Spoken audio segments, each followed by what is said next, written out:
দর্শক, এবার প্রিন্স মামুনের বিরুদ্ধে অভিযোগ গঠন নিয়ে নতুন সিদ্ধান্ত। টিকটকের আলোচিত নাম প্রিন্স মামুন ও লায়লা। সামাজিক যোগাযোগ মাধ্যম ফেসবুক, ইউটিউব বিনোদন ভিত্তিক কন্টেন্ট বানিয়ে বরাবরই আলোচনায় ছিলেন তারা। তবে এখন তাদের মধ্যকার সম্পর্কে বেশ দূরত্ব বেড়েছে, এমনকি লায়লার দেওয়া মামলায় জেল পর্যন্ত খেটেছে মামুন।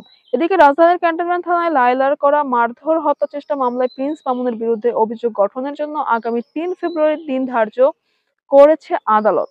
মঙ্গলবার ১৪ জানুয়ারি ঢাকার অতিরিক্ত chief metropolitan police magistrate Mohammad Mahbubul হকের আদালতে নতুন দিন ধার্য করেন। এদিকে আসামি মামুন আদালতে হাজির হন। তার পক্ষের আইনজীবী অভিযোগ গঠন পেছাতে সময় চেয়ে আবেদন করেন। অপরদিকে বাদীপক্ষের আইনজীবী অভিযোগ গঠনের পক্ষে শুনানি করেন। এ সময় আদালতে আসামিপক্ষের সময় আবেদন মঞ্জুর করে তিনি নতুন দিন ধার্য করেন। জানা যায়, মারধর হত্যাচেষ্টার অভিযোগে ২০২৩ সালের ১২ ডিসেম্বর ক্যান্টনমেন্ট থানায় প্রিন্স মামুনকে আসামি করা মামলার দায়ের করেন লায়লা। মামলার অভিযোগে থেকে জানা যায়, প্রিন্স মামুনের সঙ্গে ৩ বছর আগে লায়লার সামাজিক যোগাযোগ মাধ্যম ফেসবুকে মাধ্যমে পরিচয় হয়।